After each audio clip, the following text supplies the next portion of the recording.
অবশ্য আমাদের থাম্বনেলটা দেখে বুঝেই গিয়েছেন গল্পটা কেমন হতে চলেছে। তো চলুন গল্পটা শুরু করি। আমাদের গল্পের নায়িকা মিম, সে এখন লন্ডনের শহরে বাস করে। শুধু এখন না, বলতে গেলে ছোট থেকেই এই শহরে বসবাস করে। ছোটবেলায় তার জীবনটা অনেক সুন্দর ছিল। অন্যদিকে ছোট থেকে তার সাথে আজমাইল নামে একটা ছেলের সাথে বিয়ে ঠিক ছিল। এজন্য মিমও আজমাইলকে ভালোবেসে ফেলেছিল। আজমাইলও মিমকে ভালোবাসতো, কিন্তু একটা কালো অধ্যায় এসে তার জীবন নষ্ট করে দেয়। মিম তার আম্মুকে হারায়, আর মিমের বাবা হয়ে যায় দেশের শত্রু। আর যে আজমাইল তাকে ভালোবাসতো সে তাকে ঘৃণা করতে শুরু করে। তবে এই কালো অধ্যায়ের পেছনে একজন মাফিয়া হ্যাকারের হাত আছে। মিম শপথ নিয়েছে জীবন দিয়ে হলেও সেই মাফিয়া হ্যাকারকে খুঁজে বের করে তার বাবাকে নির্দোষ প্রমাণ করবে। আর এজন্য মিম নিজেকে একজন হ্যাকার হিসেবে তৈরি করেছে। শুধু হ্যাকার না, মিম এখন একজন সাইকো হ্যাকার। বিশ্বের টপ 1 হ্যাকার এখন মিম। আজ 8 বছর পর মিম তার জন্মস্থান বাংলাদেশে যাচ্ছে। তবে বাংলাদেশে যাওয়ার পরে মিম কিভাবে হ্যাকিং করবে আর তার জীবনে কি ঘটনা ঘটবে, কি ঘটেছিল মিম আর আজমাইলের জীবনে, সেটা জানতে হলে বা জানার জন্য গল্পের সাথেই থাকুন, সবই জানতে পারবেন। মিম লন্ডন বিমানবন্দরে বসে অপেক্ষা করছে, আর 40 মিনিট পরে তার বাংলাদেশে যাওয়ার ফ্লাইট। তার কাছে 40 মিনিটটা অনেক বেশি মনে হচ্ছে। এমন সময় মাইকে অ্যানাউন্সমেন্ট করা হলো। অ্যানাউন্স 40 মিনিট পর বাংলাদেশের জন্য রানওয়ে করা ফ্লাইট আরও 1 ঘন্টার পরে রানওয়ে করবে, কারণ ফ্লাইটের একজন গুরুত্বপূর্ণ যাত্রীর আসতে দেরি হচ্ছে। আর সে যাত্রীকে না নিয়ে বিমান চালু করলে বিমানবন্দরের অনেক বড় ক্ষতি হবে। এই জন্য সকল যাত্রীকে এই সময়টুকু অপেক্ষা করতে বলা হচ্ছে। তবে অ্যানাউন্সমেন্টটা শুনে মিমের অনেক রাগ হতে শুরু করলো। তবুও নিজেকে শান্ত করে অপেক্ষা করতে শুরু করলো। 30 মিনিট পর সেই যাত্রী চলে আসার পরে মাইকে অ্যানাউন্সমেন্ট করা হলো, এক্ষুনি বাংলাদেশে যাওয়ার বিমানটি রানওয়ে করা হবে। যেসব যাত্রীরা উপস্থিত আছে তাদেরকে বিমানের ভেতরে চলে যাওয়ার জন্য অনুরোধ করা হলো। আর যারা বাইরে আছে তাদের জন্য 1 ঘন্টা পরে অন্য বিমান দিয়ে পাঠিয়ে দেওয়া হবে। এ কথাগুলো শুনে মিম একজন বিমানওয়ালার কাছে গিয়ে প্রশ্ন করলো, কে এই লোকটা যার জন্য এমনটা শুরু করছেন? ওনাকে তো আলাদা বিমানে পাঠিয়ে দিতে পারতেন। তা না করে কেন তার জন্য 1 ঘন্টা অপেক্ষা করতে বলছেন? আচ্ছা, সেটাও মেনে নিলাম, কিন্তু তিনি আসতে কেন 2 ঘন্টা মনে করে রানওয়ে করা বিমান 1 ঘন্টা রানওয়ে করবে? যারা 2 ঘন্টা মনে করে বাইরে করছে তাদের জন্য তো 1 ঘন্টা অপেক্ষা করতে পারতেন। তা না করে তাদের আলাদা করে পৌঁছে দেওয়ার কারণটা কি? ম্যাম, আপনি কি হৃদয় স্যারকে চেনেন? না তো, কোন হৃদয়? কে তিনি? তিনি বিশ্বের টপ ওনার মাফিয়া স্টমারলিং সুদর্শন। আরে অনেক ভালো মানুষ। মাফিয়া? আবার ভালো মানুষ হয়? হাসালেন আমায়। আপনি বাংলাদেশে কখনো যাননি মনে হয়, এই জন্য তার সম্পর্কে ভাবছেন। আজ তো জানবেন, এর পরপর বুঝতেই পারবেন তিনি কেমন মানুষ। এভাবে কথাগুলো বলতে বলতে কথা শেষ করে মিম বিমানে উঠে তার সিটে বসে পড়ে। এমন সময় একটা ছেলে তার পাশের সিটে এসে বসাতে দেখে মিম বলে, এটা কি আপনার সিট? নাম কি আপনার? জি আন্টি, আমার নাম আজমাইন হোসেন সাব্বির। আজমাইন নামটা শুনে মিমের বুকের ভেতরটা চিনচিন করে উঠল। তবুও আন্টি ডাক শুনে রেগে গিয়ে বলে উঠল, এই যে মিস্টার, নিজেকে কি মনে করেন? কোন দিক দিয়ে আমাকে আজ মনে হয়? ও সরি আপু, আমি আপনার দিকে লক্ষ্য করি নাই। তাছাড়া এখন আমার কথা বলার মুড নাই, আমি নিজের ভুল স্বীকার করে নিলাম। এবার ঠিক আছে। এরপর বিমান মাঝ আকাশে চলতে শুরু করলো। কিছুক্ষণ পরে একজন বিমানওয়ালা আজমাইনকে এসে বলল, স্যার, আপনার ক্ষতি করতে কেন? এর কমপক্ষে বিমান থেকে কোনো কন্ট্রোল রুমে যোগাযোগ মাধ্যম হ্যাক করেছে। আমরা কারোর সাথে যোগাযোগ করতে পারছি না। এখন পাইলট কি বলছে বুঝতেই পারছেন না? বিষয়টি বুঝতে পারছি, তোমরা চিন্তা করো না। লন্ডনে আমার পার্সোনাল বিমানবন্দরের 600 ফুট উপর দিয়ে বিমানটি নিয়ে যাও। আমার রাউটার সার্ভার অটো অ্যাক্টিভ হয়ে যাবে। এদিকে আমার কথাটা শেষ না হতেই তখনই পাশ থেকে মিম বলে উঠল, তার জন্য তো আবার লন্ডনে ফিরে যেতে হবে। আমাদের বাংলাদেশে যাওয়ার কি হবে? এখনকার মতো জীবন তো বেঁচেই যাবে, তা না হলে কন্ট্রোল রুমের সিগন্যালের জন্য জীবন দিতেই হবে। সিগন্যাল আমি ঠিক করে দিব, শুধু একটা ল্যাপটপ আর ভিপিএন অ্যাপ লাগবে। এরপর বিমানবালা একটা ল্যাপটপ নিয়ে এসে দিল, আর আজমাইল তার ফোন থেকে একটা ভিপিএন শেয়ার করলো। এরপর ফ্লাইটে নেটওয়ার্ক না পাওয়ার পরেও মিম তার হ্যাকিং ট্যালেন্ট দিয়ে বিমানের সাথে কন্ট্রোল করে কন্ট্রোল রুমের সাথে যোগাযোগ অ্যাড করে দেয়। এবার পাইলট কন্ট্রোল রুমের সাথে যোগাযোগ করে ফ্লাইট চালাচ্ছে। কিছুক্ষণ পরে আজমাইন ব্যাগ থেকে একটা অ্যালবাম নিয়ে দেখছে। এদিকে এমন সময় মিমের চোখ পড়ে আজমাইলের অ্যালবামের উপরে। সাথে সাথে মিম চোখটা ভিজে যাচ্ছে, কিন্তু মিম কিছু বলতে গিয়েও ভয়ে বলতে পারছে না। তারপরেও মিম বলল, আপনার সাথে কথা বলা যাবে? প্লিজ একটু কথা বলবেন। আচ্ছা বলেন, কি বলতে চান? আপনার বাসায় কে কে আছে? আমার অসুস্থ আম্মু আব্বু আর আমি। আপনার বাসায় কে কে আছে? আমার বাবা ছাড়া পৃথিবীতে আর কেউ নেই। আচ্ছা, আপনার আব্বু আম্মু অসুস্থ হলো কীভাবে? সেটা অনেক বড় কাহিনী। আমার আব্বুর একটা বিশ্বাসঘাতক বন্ধু ছিল, তিনি আমাদের অনেক বড় ক্ষতি করেছে। এরপর থেকে আব্বু অসুস্থ হয়, আর তারপর থেকে আম্মুও অসুস্থ হয়ে যায়। এর চেয়ে বেশি কিছু বলতে পারবো না এখন। আচ্ছা, ওই অ্যালবামের ছেলেটা মনে হয় আপনি, আর ওই অ্যালবামের মেয়েটা কে? আর ওই মানুষের মুখে লাল কালি দাগ কেন? মেয়েটা একসময় আমার ভালোবাসা ছিল, আর এখন সে আমার শত্রু। আর লাল কালির লোকটা আমার শত্রু, তাকে মারার জন্য আমি ছোটবেলা থেকে তাকে খুঁজে বেড়াচ্ছি। কি করেছে ওই মানুষটা? আর কি অপরাধ ওই মেয়েটার, যে জন্য ভালোবাসার মানুষ থেকে শত্রুর মেয়ে হয়ে গেল? মানুষটা বিশ্বাসঘাতক, আর ওই মেয়ে তার মেয়ে, এটা তার অপরাধ। কিন্তু না, ওদের বিষয়ে আর কোনো কথা নেই, কিন্তু ওদের বিষয়ে আর কোনো একটা কথা বললে আমি এখান থেকে উঠে যেতে বাধ্য হয়ে যাব। আচ্ছা আচ্ছা, ঠিক আছে, ওদের নিয়ে কথা না বলি, অন্য গল্প করি। আজ আমাদের সাথে একজন জঘন্যতম মাফিয়া আসতেছে, সেটা কি আপনি জানেন? হ্যাঁ, তবে মাফিয়ারাও কিন্তু মানুষ হয়। হ্যাঁ, আমি স্বীকার করছি তারা বাজে মানসিকতা বা অতিরিক্ত টাকার লোভে এমন মাফিয়া হয়, কিন্তু কেউ কেউ পরিস্থিতির কারণেও মাফিয়া হয়। আপনার কথা যুক্তি আছে, তবে পরিস্থিতির কারণে অনেক মানুষ ভালো হওয়ার পরে সমাজের কাছে খারাপ হয়ে বেঁচে থাকে। আজমাইল এবার মিমের কথায় আর কোনো উত্তর দেয় না। এরপর মাথা নিচু করে তার ছোটোবেলার পিকচারগুলো দেখছে। মিমও উকি দিচ্ছে অ্যালবামের দিকে, সেটা আজমাইন বুঝতে পারে। তখন মিমকে প্রশ্ন করে, কিছু কি বলবেন নাকি? এভাবে উকি দিচ্ছেন যে? আপনার মায়ের ছবিটা দেখে আমার মায়ের কথা মনে পড়ছে। কিছু মনে না করলে অ্যালবামটা একটু দেখি দিবেন প্লিজ? দেখতাম। এদিকে মিমের এমন আগ্রহ আর কথা বলার ধরন দেখে আজমাইন মিমের হাতে অ্যালবামটা দেয়। মিম তৃপ্তি নিয়ে অ্যালবামের দিকে দেখছে, আর তার চোখ দিয়ে নিশ্চুপভাবে পানি পড়ছে। এদিকে আজমাইন আবার পাশে চোখ পড়তেই সে দেখতে পাচ্ছে মিম কান্না করছে। তখন আজমাইন বলে উঠল, এই যে আপু, আপনি হঠাৎ কান্না করছেন কেন? কোনো সমস্যা হয়েছে কি? না, আজ আম্মুর কথা অনেক বেশি মনে পড়ছে। আপনার আম্মুকে দেখে মনে হচ্ছে আমার আম্মুর কপি। এরপর মিমের কথায় আজমাইনের মেরিনের কথা মনে পড়ে গেল। মেরিনা ওর নিজের আম্মুর সাথে আজমাইনের আম্মুকে গুলিয়ে ফেলতো মাঝে মাঝে। আম্মুকে আন্টি বলতো, আর আজমাইনের আম্মুকে আম্মু বলে ডাকতো। তখন মেরিনার আম্মু মেরিনার বলতো, শাশুড়িকে পেয়ে আম্মুকে আন্টি বলে ডাকা হচ্ছে। এগুলো ভাবতে ভাবতে আজমাইন হঠাৎ আস্তে করে, মেরিনা তুমি অনেক দুষ্টু ছিলে বলে উঠল। আজমাইন আস্তে করে বললেও মিমের কানে কথাটা পৌঁছে গেল। মিম খুশি হয়ে আজমাইনকে কিছু বলতে যাবে, এমন সময় আজমাইন হঠাৎ করে নিজের প্রতি রেগে গিয়ে তার নিজের বুকের বাঁ পাশে একটা ঘুষি দিল। আর এটা দেখে মিমের মুখের হাসিটা হঠাৎ করে গায়েব হয়ে গেল। পুরোটা সময় আজমাইন চুপ করেছিল। এদিকে রাত 2টায় তাদের ফ্লাইট বাংলাদেশে ল্যান্ড করে। বিমান থেকে নামার আগে মিম অ্যালবানের দিকে এমনভাবে তাকিয়েছিল যে তার কত বড় সম্পর্ক একটু পরেই দূরে চলে যাবে।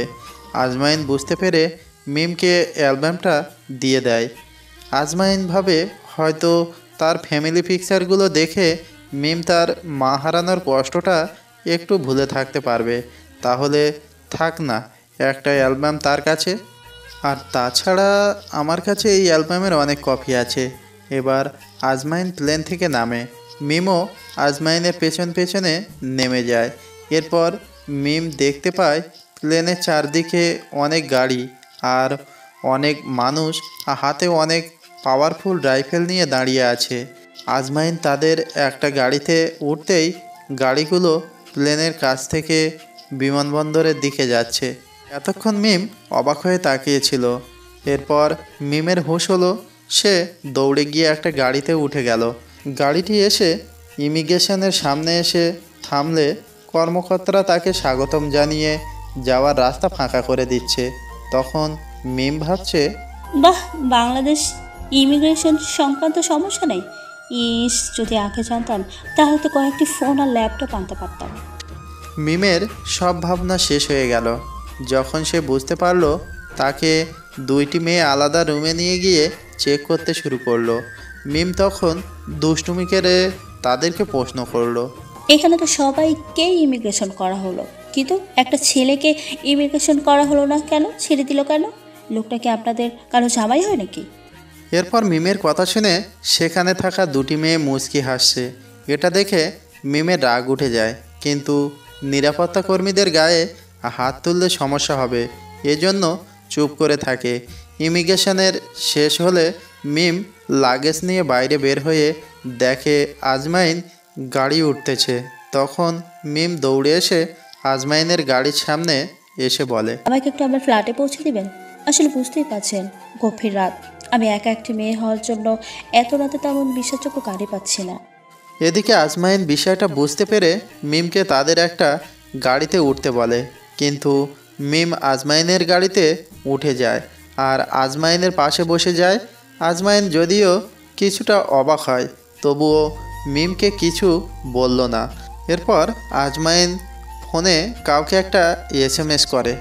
এরপর আজমাইনের সামনের আর পেছনের গাড়িগুলো চলে যায় আর আজমাইনের গাড়ির ড্রাইভারকে আজমাইন বলে, এখানে কাছাকাছি কোনো এক বাসায় দিয়ে তুমি বাসায় চলে যেও। তোমার বাচ্চাগুলো মনে হয় তোমার জন্য অপেক্ষা করছে। তখন মিম ড্রাইভারকে বলে, বস কেমন ভাষা, স্যার বলতে পারেন না? আর তাছাড়া বস শব্দ শুনলে বাজে মাফিয়া মাফিয়া মনে হয়। এদিকে মিমের কথা শুনে ড্রাইভার চুপ হয়ে গেল। তখন আজমাইন বলল, ড্রাইভার ভাইয়াকে বলেছি যে আমার নাম ধরে ডাকতে, কিন্তু তিনি বস বলেই ডাকে। তারা তিনজনে এভাবে কথাগুলো বলছিল। তাদের কথার মাঝে ড্রাইভার একটা বাসায় গাড়ি নিয়ে এসে দাঁড় করালো। আজমাইন ড্রাইভারকে একটা বাইকের চাবি দিয়ে বাড়িতে যেতে বলল। এরপর যখনই দরজার দিকে যাবে এমন সময় পেছন থেকে মিম বলল, এই যে মিস্টার, আমাকে আপনার বাসায় নিয়ে আসলেন কেন? নাকি উল্টাপাল্টা কিছু করার প্ল্যান করছেন? ও সরি, আপনার কথা তো মনেই ছিল না। আর কি বললেন আপনি? আমি আপনার সাথে উল্টাপাল্টা কিছু বলতে কি করব? সোজাসুজি বলতে পারেন দর্শন করার চেষ্টা করছে কি না। আপনি কথা ঠিক করে বলেন, আমি কিন্তু চিৎকার করব। এত খারাপ মানসিকতা আপনার, আমাকে হেল্প করতে চেয়ে এখন ক্ষতি করছে। আমার মানসিকতা তো ঠিক ছিল, আমি আপনাকে এখনই বাসায় পৌঁছে দিয়ে পাঠিয়ে দিতাম, কিন্তু আপনি তো আমার মনে খারাপ কিছু চিন্তা ঢুকিয়ে দিলেন। এখন তো কিছু করতেই হয়। আমাকে ক্ষমা করে দেন, আর কখনো এমন করে বলবো না। আমার ইজ্জত নেবেন না প্লিজ, এখনই আমাকে আমার বাসায় দিয়ে আসেন। এরপর মিম গাড়িতে উঠে যায় আর আজমাইন ড্রাইভ সিটে বসে চালাতে থাকে। অনেকক্ষণ গাড়ি চালানোর পরে ফজরের ওয়াক্ত হয়ে যায়। মুয়াজ্জিন আজান দেয় আর আজমাইন একটা মসজিদের সামনে গিয়ে গাড়ি থামিয়ে মসজিদে নামাজ আদায় করে নেয়। এদিকে মিমও নামাজ আদায় করে নিবে, কিন্তু গাড়ির ভেতরে জায়গা না থাকায় বাইরে বের হয়ে নামাজ আদায় করে নেয়। নামাজ শেষ করে মিম মোনাজাত করে, হে আল্লাহ, আপনার প্রতি অনেক শুক্রিয়া, আপনি আজ অনেক বছর পর আমার ভালোবাসার মানুষের সাথে দেখা করিয়ে দিয়েছেন। হে আল্লাহ, আমার প্রতি রহমত করবেন। আমি যেন আমার বাবাকে নির্দোষ প্রমাণ করে আসল অপরাধীকে ধরিয়ে দিতে পারি। আর আমার খুব ইচ্ছে করছে আজ আজমাইনের সাথে থাকতে। আপনি তো অসীম ক্ষমতার অধিকারী, আপনি চাইলে সব সম্ভব। আমিন। এরপর মিম মোনাজাত শেষ করে উঠে মসজিদের গেটের দিকে তাকিয়ে দেখছে আজমাইন আসতেছে।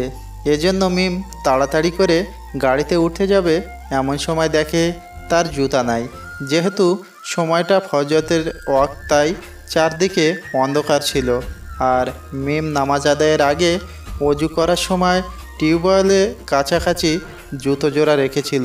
মিম আর কিছু চিন্তা না করে মসজিদে টিউবওয়েলের কাছে গিয়ে অন্ধকারে অন্ধর মতন করে জুতো খুঁজতেছে। অন্যদিকে আজমাইন গাড়ির কাছে গিয়ে দেখে মিম নাই। তখন সে ফোনের লাইট জ্বালিয়ে দেখে কিছু দূরে মিম কিছু একটা খুঁজতেছে। তখন আজমাইন সেখানে গিয়ে মিমকে বলে, কি হয়েছে? তখন মিম জুতো হারানোর ঘটনা বলে। আজমাইন হাসি দিয়ে বলে, পাগলা নাকি আপনি? ফোনের লাইট জ্বালিয়ে দেখলে তো পেয়ে যেতেন, ওই যে আপনার জুতো। আমাকে এমন করে পাগলা বললেন কেন? আমি ছেলে নাকি যে পাগলা হব? আমি ভদ্র মেয়ে, তাই পাগলি হতে পারি। আপনি জানেন না, ছেলে পাগলা হলে পাগলা আর মেয়ে পাগলা হলে পাগলি হয়। তাছাড়া আমার একটু ফোনে লাইটের কথা বলেছিল না, এর জন্য এমন করে পাগলা বলতে হবে? আচ্ছা ঠিক আছে, আমার ভুল হয়েছে, এজন্য সরি বললাম। আর নিজেকে পাগল হিসেবে মেনে নিলাম। এবার ঠিক আছে তো? এবার ঠিক আছে। মিমার আজমাইনের কথা শব্দ শুনে কয়েকজন মুরব্বী মুসল্লি তাদের দিকে এগিয়ে এসে আজমাইনকে প্রশ্ন করলো, কে বাবা তুমি? এত রাতে এখানে কি করো? কোনো সমস্যা নাকি? জি চাচা, আমি আজমাইন হোসেন সাব্বির। এই রাস্তা দিয়ে যাওয়ার সময় আজান দিয়ে দিল, তাই নামাজ আদায় করার জন্য এসেছিলাম। আমার কথাটা শেষ হতেই তখনই পাশ থেকে আরেকজন মুরব্বী বলে ওঠে, বাবাজি নামাজ আদায় করতে এখানে এসেছে। আমার সাথে সে জামাতে নামাজ আদায় করলো, কিন্তু বাবা তোমার পাশে মেয়েটা কে? আর এখানেই ঘটলো অঘটন। আজমাইন বলল, খালাতো বোনকে নিয়ে বিমানবন্দর থেকে বাসায় পৌঁছে দিচ্ছি। আর ঠিক একই সময়ে মিম বলল, আমরা স্বামী স্ত্রী, রাতের ফ্লাইটে দেশে আসলাম, এখন বাসায় যাই। এদিকে দুজনের নিজের মতন করে কথা শেষ করে একে অপরের দিকে তাকিয়ে আছে। মিম বুঝতে পারে নাই আজমাইনের কথার উত্তর দিবে, আর আজমাইনও বুঝতে পারে নাই হঠাৎ করে মিম এমন করে কথা বলবে। তারপর যা হওয়ার তাই হলো। মুরব্বীরা বিব্রত হয়ে গেল। তারা প্রথমে কিছু বুঝতে পারছিল না, পরে ধরে নিল ছেলে মেয়ে দুইজনই বিদেশ থেকে এসেছে। তারা হয়তো পশ্চিম সাংস্কৃতিক মাঝে বড় হয়েছে। 25 মার মতন করে তারাও হয়তো বিয়ের আগে এমন অবাধ মেলামেশা করত। হয়তো অপসংস্কৃতি মাঝে বড় হয়েছে বলে এমন হয়েছে। তবে ছেলে মেয়ে দুজনের মাঝে ভালো দিকে আছে, তারা আজান শুনে নামাজ আদায় করেছে। আমরা তাদের বুঝিয়ে বিয়ে দিলে হয়তো দুজনই অনেক বড় পাপ থেকে রক্ষা পাবে। তারপর মুরব্বিদের শুরু হলো আজমাইন আর মিমকে বোঝানোর। মিম তো প্রথমবারে বিয়েতে রাজি হয়ে যায়, তবে সে দিনমোহর বেশি না হওয়ায় শুধু 1 টাকা ডিলমোহর হলে সে আজমাইলকে বিয়ে করবে। আর আজমাইল পড়ে গেল এক মহা বিপদে। এরপর একবার সে ভাবলো তার আসল পরিচয় সে মুরব্বিদের বলবে, আর একবার ভাবলো না, মুরব্বিরা আলেম মানুষ, তাদের কথায় রাজি হয়ে যায়। আমি যেই হই না কেন আল্লাহর কাছে সবার মতন একজন বান্দা, আর মুরব্বিদের মনে কষ্ট দিলে আল্লাহ যদি আমার উপর নারাজ হয় তবে নিজেকে কখনো ক্ষমা করতে পারবো না। অবশেষে আজমাইনও বিয়েতে রাজি হয়ে যায়। আজমাইন তার বাবা মায়ের কাছে বিয়ের অনুমতি নেওয়ার জন্য ফোন দেয়, কিন্তু তার বাবা মা বিয়েতে মতামত দেয় না। আজমাইন যখনই বলে পাত্রীর নাম মিম, তখনই তারা খুশিতে রাজি হয়ে যায়। বিষয়টা মিমের কাছে কেমন যেন সন্দেহজনক মনে হয়, তবুও সে এগুলো মাথায় না নিয়ে তার বাবাকে ফোন করে বলে এই কথা, দুর্ঘটনার ফলে বিয়ে করতে হচ্ছে। মিমের বাবাও বিয়েতে প্রথমে রাজি হয় না। মিম একটু আড়ালে গিয়ে তার বাবাকে বলে, বাবা, তোমাদের যে ছোট্ট আজমাইল অনেক বড় হয়েছে, তার সাথে আমার বিয়ে হচ্ছে। আমি এই সুযোগ আর হাতছাড়া করতে চাই না। আমার ভালোবাসার মানুষকে আমি 1 ঘন্টা পাওয়ার জন্য নিজের জীবন কোরবানি করতে পারবো। আমার মাথায় কিছু ঢুকছে না, তবে ছেলেটা যদি আজমান হয়ে থাকে তাহলে তুমি বিয়ে করে নাও মা। বিয়েতে আমার মত আছে, তবে আমার পরিচয় এখনই তাকে দিও না, সে হয়তো তোমাকে ভুল বুঝবে। বাবা, কখন কি করতে হবে সেটা আমি ভালো করেই জানি। তুমি শুধু আমাকে দোয়া করো। বাই। এরপর মসজিদে ইমাম সাহেব আজমাইন আর মিমের বিয়ে পড়িয়ে দেয়। বিয়ের সময় ইমাম সাহেব যখন বলছিল মতিন চৌধুরীর একমাত্র মেয়ে মেরিনা হাসান মিম, তখন আজমাইন মিমের দিকে তাকিয়েছিল আর মিম অনেক ভয় পেয়েছিল। পরক্ষণে আজমাইন একটা মুচকি হাসি দিয়ে বিয়েতে মনোযোগ দিল। ইমাম সাহেব ধর্ম মোতাবেক বিয়ে দেওয়ার পরে আজমাইন কাজীকে ফোন করে ডাকে। এদিকে কিছুক্ষণ পর কাজী চলে আসলে আইন মোতাবেকভাবে আবারও আজমাইন আর মিমের বিয়ে হয়। বিয়ের কাজ শেষ হলে একজন গাড়িতে করে অনেকগুলো মিষ্টির প্যাকেট নিয়ে আসে। আজমাইন মিষ্টিগুলো এলাকার মানুষকে বিলিয়ে দিতে বলে আর সবার কাছে দোয়া নিয়ে সবাইকে বিদায় জানিয়ে সেখান থেকে চলে যায়। এবার আজমাইন মিমকে নিয়ে সোজা শপিং মলে চলে যায়। সেখানে মিমের জন্য বিয়ের লেহেঙ্গা আর নিজের জন্য পোশাক কিনে নিয়ে চলে আসতে ধরল। অন্যদিকে সিঁড়িতে থাকার সময় আজমাইন লক্ষ্য করলো উপরের ফ্লোর থেকে একটা বাচ্চা পড়ে যাচ্ছে। আজমাইন কোনো দিকে না তাকিয়ে উপরে ঝুলন্ত একটা কেবল ধরে ঝাঁপ দিয়ে বাচ্চাটাকে সোজা গিয়ে বাচ্চাটাকে ধরে ফেলল। এরপর কেবল ধরে কিছু দূর নামার পরে কেবলের তার শেষ হয়ে যায়। ফলে আজমাইন এক হাতে বাচ্চাটিকে ধরে থাকে আর অপর হাতে কেবলটিকে ধরে থাকে। এতক্ষণ সবাই বিষয়টা দেখতেছিল, কিন্তু এখন সবাই খুব খুশি, কারণ বাচ্চাটা নতুন করে জীবন পেল। হঠাৎ মিম জোরে চিৎকার করে আজমাইনকে বলল নিচে তাকাতে। আজমাইন নিচে তাকিয়ে দেখে তার নিচে বরাবর অ্যাকোয়ারিয়ামের জ্বলন্ত আগুনের লাভা। আজমাইন এবার কেবল আর বাচ্চাকে শক্ত করে ধরল। মিম এবার ম্যানেজারকে ডাকলো। ম্যানেজার দৌড়ে এসে সামনে দাঁড়িয়ে মিম বলল, অ্যাকোয়ারিয়ামে রাখা হয় মাছ, কিন্তু এত বড় একটা শপিং মলে অ্যাকোয়ারিয়ামে আগুনের জ্বলন্ত লাভা, আর সেটাও আবার উপরের ফ্লোরের রেলিংয়ের সোজাসুজি। মানুষকে মারার প্ল্যান করেন নাকি? তাড়াতাড়ি অ্যাকোয়ারিয়াম সরিয়ে নেন। দেখছেন না উনি অ্যাকোয়ারিয়ামের সোজার উপরে কেবল ধরে ঝুলে আছে? ম্যাম, অ্যাকোয়ারিয়ামটা আজ অনেক দিন ধরে ওখানে। আসলে হয়েছে কি, এটা সাইড রাইট ফিঙ্গারপ্রিন্ট লক। আমাদের আগের বসের হাতে আঙুল ছাড়া এটা ওখান থেকে সরানো সম্ভব না। এজন্য স্যার মারা যাওয়ার পর এটা সরাতে পারি নাই। আমরা ফায়ার সার্ভিসকে ফোন করছি, তারা এসে উপরে ঝুলন্ত স্যার আর ওই বাচ্চাকে উদ্ধার করবে। আচ্ছা, ফায়ার সার্ভিস আসতে অনেক দেরি আছে। তার চেয়ে ভালো হয় আমি স্যাটেলাইট হ্যাক করে ফিঙ্গার আনলক করি, তাহলে অ্যাকোয়ারিয়ামটা সরানো যাবে। এটা সম্ভব না, স্যাটেলাইট হ্যাক করা তো সম্ভব না। এর আগে আমি বড় বড় হ্যাকারকে দেখিয়েছিলাম, কিন্তু এটা সম্ভব না। কথা কম বলে আমাকে একটা ল্যাপটপ নিয়ে এনে দেন। এরপর ম্যানেজার একটা ল্যাপটপ নিয়ে এসে দেয় আর ল্যাপটপ পেয়ে মিম খুব তাড়াতাড়ি টাইপিং করতে থাকে। কিছুক্ষণের মাঝে গোটা দেশের স্যাটেলাইট নেটওয়ার্ক বন্ধ হয়ে যায় আর তার কিছুক্ষণ পরে আবারও নেটওয়ার্ক চলে আসে। এদিকে অ্যাকোয়ারিয়ামের লক খুলে যায়। মিমের হ্যাকিং দেখে ম্যানেজার অনেক অবাক হয়ে যায়। উপস্থিত অনেক মানুষের ভেতরের জন্য কিছু বলতে পারে না, তবে মনে মনে ভাবে ডেভিল হ্যাকারের সকল অন্যায় যদি কেউ বন্ধ করতে পারে সেটা এই মেয়ে। আনলক করার পরে কয়েকজন এসে অ্যাকোয়ারিয়ামটা সরিয়ে রাখলো আর আজমাইন বাচ্চাটাকে নিয়ে নিচে লাফ দিল। এমন সময় বাচ্চার মা দৌড়ে এসে বাচ্চাটাকে কোলে তুলে নিল। আজমাইন খুব শান্ত গলায় বাচ্চার মাকে প্রশ্ন করলো, বাচ্চাটি আপনার কোলে থাকার পরেও কিভাবে উপর থেকে পড়ে গেল? স্যার, বিপদের কথা শুনে আতঙ্কিত হয়ে গিয়েছিলাম আর পুরো শরীরে শক্তি প্রয়োগ করতে পারছিলাম না। এর মাঝে হঠাৎ করে আমার বাচ্চাটা পড়ে যাবে বুঝতে পারি নাই। কি এমন বিপদের কথা শুনলেন যে এতটাই ভয় পেয়েছেন? বাচ্চা পড়ে যাওয়ার পরেও বুঝতে পারেন নাই? ডেভিল হ্যাকারের লোক আমাদের অফিসের সকল অনলাইন ডকুমেন্টস হ্যাক করেছে। এখন তাদের বাজে প্রস্তাবে রাজি না হলে সে আমাকে আর আমার বরকে রাস্তায় বসিয়ে দেবে। বাচ্চার মায়ের মুখে ডেভিল হ্যাকারের কথা শুনে ভয়ে সেখানে থাকা সবাই সেখান থেকে চলে যায়। বিষয়টি লক্ষ্য করে মিম বলল, এই ডেভিল হ্যাকারটা কে, কি তার পরিচয়, আর কিসের জন্য তিনি আপনাদের অফিসের সকল অনলাইন ডকুমেন্ট হ্যাকিং করলো? এই ডেভিল হ্যাকার হলো আমাদের দেশের মাফিয়া এবং হ্যাকার জাহাঙ্গীর। গত কয়েক বছর থেকে এই শয়তানের ছেলে রাকিবও তার সাথে যোগদান করে। এই ডেভিল হ্যাকারের অন্য অনেক মানুষের ক্ষতি হচ্ছে। একদিন আমি আমার বরের সাথে ঘুরতে যাই, এমন সময় এই শয়তান জাহাঙ্গীরের কুলাগার ছেলে রাকিব আমাকে দেখে, তারপর থেকে আমাকে জব্দ করে। কি চায় এই শয়তানগুলো আপনাদের কাছে? কেন জব্দ করলো আপনাকে?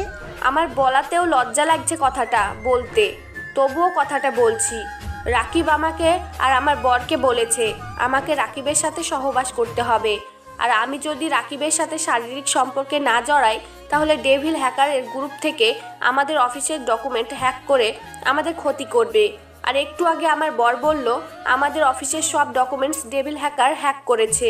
আপনি আর আপনার পর তাদের প্রতিরোধ করার জন্য কোনো পদক্ষেপ নিয়েছিলেন কি? সবচেয়ে গুরুত্বপূর্ণ দুজন মানুষের সাথে যোগাযোগ করতে চেষ্টা করছি, কিন্তু যোগাযোগ করার চেষ্টা করেও যোগাযোগ করতে পারছি নাই। তোমরা শুনে অবাক হবে যে রাকিবের শারীরিক সম্পর্কের বিষয়গুলোতে তার বাবা তাকে সাহায্য করে, আর এর জন্য হেল্প চেয়ে যোগাযোগ করার আগে ডেভিল হ্যাকারের লোকেরা বাধা হয়ে দাঁড়ায়। কার কার সাথে যোগাযোগ করতে চেষ্টা করেছিলেন? প্রথমজন হলো ওয়ার্ল্ডের টপ 1 হ্যাকার, সবাই তাকে সাইকো হ্যাকার নামে চিনে। সে একটা ভালো মেয়ে আর সে বাইরের দেশে থাকে। আমার বর তার সাথে দেখা করার জন্য বাইরের দেশে যেতে ধরলে জাহাঙ্গীর পাসপোর্ট হ্যাক করে, যার জন্য সে আর যোগাযোগ করতে পারে নাই। আর দ্বিতীয় জনকে, আর তার সাথে যোগাযোগ করার চেষ্টা করেছিলেন কেন? প্রথমজন ছিলেন হ্যাকার, সে হ্যাকিং থেকে রক্ষা করতে পারত, কিন্তু যখন বুঝতে পারছি সাইকো হ্যাকারের সাথে যোগাযোগ করতে পারবো না, তখনই বাংলাদেশের টপ 1 মাফিয়া আজমাইন হোসেন সাব্বিরের সাথে যোগাযোগ করতে চাচ্ছিলাম, কিন্তু সেখানেও রাকিবের মাফিয়া লোকেরা বাধা দেয়। তবে আজমাইন হোসেন সাব্বিরের সাথে যোগাযোগ হলে ভালোই হতো। ছেলেটা ওর বাবা ইব্রাহিম স্যারের মতোই ভালো। এজন্যই তো দেশের প্রধানমন্ত্রীও সেনাবাহিনী, নৌবাহিনী, বিমান বাহিনী থেকে তাকে মাফিয়া হওয়ার জন্য লাইসেন্স দিয়েছে। কথাটা শুনে মিম অনেক অবাক হয়ে যায়। তার অবাক হওয়ার কারণ হলো আজমাইন হোসেন সাব্বির হলো তার ছোটবেলার ভালোবাসা আর বর্তমানে বর। তাছাড়া আজমাইনের বাবার নাম ইব্রাহিম। মিম এবার বুঝতে পারল আজমাইন বিশ্বের সবচেয়ে বড় মাফিয়া। এবার মিম কিছু বলতে যাবে, এমন সময় শপিং মলের চারদিক দিয়ে রাকিবের মাফিয়া লোকেরা ঘেরাও করে নিল। একটা সময় বাচ্চার মা দৌড়ে এসে আজমাইনের পেছনে লুকিয়ে আজমাইনকে বলল, ভাই আমার ইজ্জত বাঁচান, এই লোকেরা আমাকে তুলে নিয়ে রাকিবের হাতে তুলে দিয়ে আমার ইজ্জত শেষ। আমার ওপর বিশ্বাস রাখুন, আমি আপনার কোনো ক্ষতি হতে দিব না। এ কথা বলে আজমাইন তার কোমর থেকে রাইফেল বের করে গুলি করতে শুরু করলো। এরপর এক এক করে রাকিবের মাফিয়া লোকেরা আসতেছে আর আজমাইন তাদেরকে ভয়ঙ্করভাবে মারতেছে। একটা সময় আজমাইন সেখানে আসা সব মাফিয়াদের মেরে ফেলে। তখনই মিম বলে ওঠে, তাহলে তুমি ওয়ার্ডের টপ 1 মাফিয়া আজমাইন হোসেন সাব্বির, আর আজ গ্রুপের মালিক ইব্রাহিম বড় ছেলে আজমাইন? আমি তোমার ছোটবেলার আদর করা সেই ছোট্ট বর, আর আমি তোমার পরিচয় অনেক আগে থেকেই জানি। আমাকে কিছু বলতে হবে না অতীত নিয়ে, সময় হলে সব বুঝে যাবে। তাহলে তোমার শ্রোতা পাঠক পাঠিকরা এখন কি বলবে? তারা তো অতীত জানতে চাইবে। আর বিশ্বাস করো, আমার বাবা দেশের এত বড় ক্ষতি করে না, তাকে ভাসানো হয়েছে। আমার শ্রোতা বন্ধুরা এখন থেকে আমার হ্যাকিং আর তোমার মাফিয়াগিরি আর মাঝে মাঝে একটু রোমান্টিক কথা শুনবে। গল্পের মাঝে তাদের অতীত নিয়ে বলবো। তোমার আব্বু মতিন চাচু কেমন সেটা সময় হলে সবাই বুঝতে পারবে। এখন সময় এসে গেছে তোমার সাইকোর মতন হ্যাকিং করা, আর তোমাকে আমি যথাযথ সম্মান দিব।